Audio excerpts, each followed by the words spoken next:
Oh my God, Sisika. Thank you. በቃ እንዴ ደስታ ነው። ብዙ ጊዜ ይሄ ቶፒክ ሲወራ ደስ አይለንም። እቺ ልጅ ግን የብዙዎችን ታሪክ በአንድ ላይ ገልጸዋለች ብዬ አምናለሁ። ከሰሞኑን ብዙዎቻችሁ እንደተመለከታችሁት በተለይም ማህበራዊ ሚዲያ ላይ እጅጉን ሲዘዋወር የነበረው እንዲሁም ደግሞ በቲክቶክ በተሰኘው ድረገጽ ላይ መነጋገሪያ ሆኖ የነበረችው አንዲት እህታችን ጽዮን ግርማ በመባል የምትታወቅ በ17 ክፍል የተከፋፈለው ፊልም በሚመስል የህይወት ታሪኳ በ6 ወር የተቋጨው የትዳር ህይወቷ ላይ ብዙዎች ሰዎች ሐሳብና አስተያየቶቻቸውን ሲያስቀምጡ ተመልክተናል። እሷም እንግዲህ በትዳር ህይወቷ የደረሰባትን ውጣ እና ውረድ በማስረዳት ለፍቺ ያደረሳትን ምክንያት ጠቅሳ ሴቶች ከእኔ ህይወት ተማሩ የሚል መልእክትን ማስተላለፏ ብዙዎቻችን እናስታውሳለን። ታዲያ በዚህ ጉዳይ ላይም ብዙዎች ሐሳባቸውንና አስተያየቶቻቸውን እየሰጡበት ይገኛል። በዚህ ላይም የዮሴፍ ካሳ እህት የሆነችው ቅድስት ካሳ የራሷን ሐሳብ አጋርታለች። እኛም ቅድስት ካሳ ያጋራችውን ሐሳብ በቪዲዮ ይዘንላችኋል የምትመለከቱት ይሆናል። እንዲሁም አንድ አባት በልደታቸው ቀን ከልጃቸው በተሰጣቸው ስጦታ በእንባ ስጦታቸውን ሲቀበሉ ተመልክተናል። ያዝንላችሁን ቪዲዮዎችን ተከታትለን የምንመለስ ይሆናል።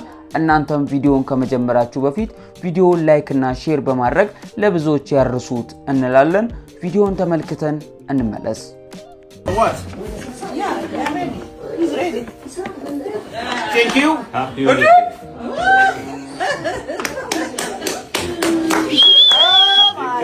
You careful.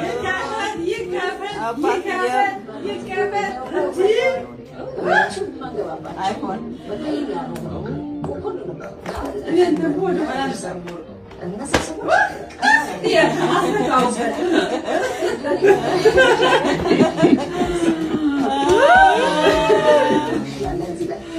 You see it? Oh my God, Sisika. Thank you. በቃ እንዴ ደስታ ነው። አለኝ ተባረክ ወና ይጨምር ተባረኩ። My God.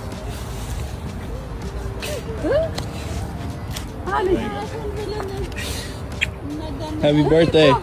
Welcome. እንዳትራን ታዲያ እንዴ እኔ እኮ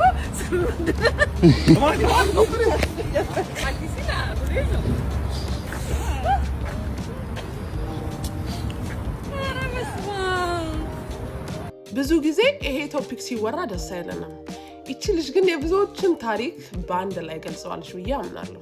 እግዚአብሔር ቃል ግን በዚህ ጉዳይ ላይ ምን ይላል? አብረን እናያለን።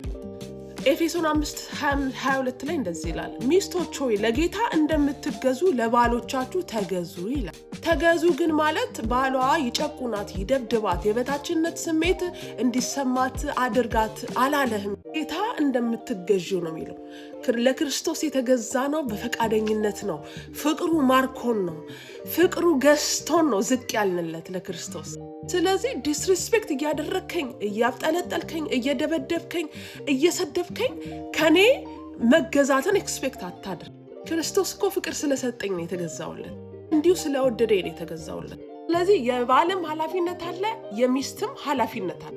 የባሎች ኃላፊነት ባሎች ሆይ ክርስቶስ ቤተክርስቲያንን እንደወደዳትና ራሱንም ስለርሷ አሳልፎ እንደሰጠ እናንተ ሚስቶቻችሁን ውደዱ ይላል። ሚስትን ውደድ፣ ሚስትን አፍቅራት፣ ሚስትን ፕሮቴክት አድርጋት። ክርስቶስ ቤተክርስቲያንን ፕሮቴክት እንደሚያደርግ ለቤተክርስቲያን ራሱን አሳልፎ እንደሰጠ ሚስቶቻችሁን ተንከባከቡ፣ ውደዱ፣ አፍቅሩ። ስራ መታችሁ ሚስቴ እንዴት ነሽ? ደህና ነሽ ወይ? ጤንነትሽ እንዴት ነው?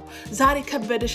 ልጆቹ እንዴት ናቸው? ብለህ ከመቆጣት በፊት ወደ ቤት ስትገባ እንደው ለምን አንድ ትንሽ ነገር ይዘላት ናስቲ። ሴቶች ብዙ ኃላፊነት አለባቸው። የልጅ ኃላፊነት አለ። ልጅ ማሳደጉ፣ ቤት ውስጥ መቀመጥ በራሱ በጣም ከባድ ነው። ዛሬ እንዴት ነው ብሎ ሚስትን ማቀፍ፣ አንድ ሀግ ብታደርጋት ብዙ ነገሯን ትረሳለች። ይሄንን ነገር አፕላይ አድርጉ ባሎች። ሚስት ኃላፊነትስ እንግዲህ ቪዲዮውን እንደተመለከታችሁት ነበረ። የዮሴፍ ካሳ እህት የሆነችው ቅድስት ካሳ ስለ ሚስት ኃላፊነት እንዲህ በማለት ገልጻለች። ሚስቶች ሆይ ተገዢ መሆን አለባችሁ። ስትገዙ በፍቅር ይሁን። ምንም ለማድረግ ስትፈልጉ ወይንም ስታስቡ ባሎቻችሁን ማማከር ልመዱ። ለባሎቻችሁ ቦታ ስጡ። ለባሎቻችሁም ትኩረትን መስጠት ያስፈልጋችኋል። ሚስቶች ሆይ ባሎቻችሁ የቤታችሁ ራስ ነው እና በሁሉ ነገራችሁ እሱን አማክሩት። ይሄ ሁሉ የማድረግ ኃላፊነት የተሰጣት ለሚስት ነው። ስለዚህም ባልም ሆነ ሚስትም ኃላፊነታችሁን ተረድታችሁ ግዴታችሁን ካልተወጣችሁ ቤት ይፈርሳል። ከሁሉ በላይ ደግሞ የቤት ራስ የሆነው ኢየሱስ እንደሆነ በቃል ውስጥ ትረዳላችሁ። ታዲያ ይህንን የምታውቁት ቃሉን ስታነቡ ይገባችኋል እና ቤተሰቦች ወደ እግዚአብሔር ቃል ስትቀርቡ ኃላፊነታችሁን ታውቁታላችሁ በማለት የዮሴፍ ካሳ እህት ቅድስት ካሳ ሐሳቧን ገልጻለች። ታዲያ ውድ የፋሬስ ሚዲያ ቤተሰቦች በቅድስት ሐሳብ ላይ ምን ትላላችሁ? ሐሳብና አስተያየቶቻችሁን በሐሳብ መስጫ ሳጥን ስር ያስቀምጡልን። እንግዲህ ለዛሬ የያዝንላችሁ መረጃዎች እኚህን ይመስላሉ። ልጅ ለአባቱ ያበረከተው ስጦታ አባቱን በእንባ አጥለቅልቆታል። ሌላኛው ደግሞ ትዳሯን በ6 ወር ፈታ ያስተላለፈችው የትዳሯን ህይወት ለህዝብ ያጋራችው ልጅ ላይ የዮሴፍ ካሳ እህት የሆነችው ቅድስት ካሳ ሐሳቧን አጋርታለች። እንግዲህ ለፋሬስ ሚዲያ ቤት አዲስ ከሆናችሁ ቤቱን ሰብስክራይብ በማድረግ ቤተሰብ ይሁኑ እንላለን። እንግዲህ ቪዲዮውን ከወደዳችሁት ቪዲዮውን ላይክ እና ሼር በማድረግ ቤተሰብነታችሁን ያጋሩን እንላለን። ከዚህ በመቀጠል በሌላና በአዳዲስ መረጃ እስክንመለስ ድረስ እኛ ከወዲሁ ተሰናበትናችሁ። ቸር ሰንብቱ።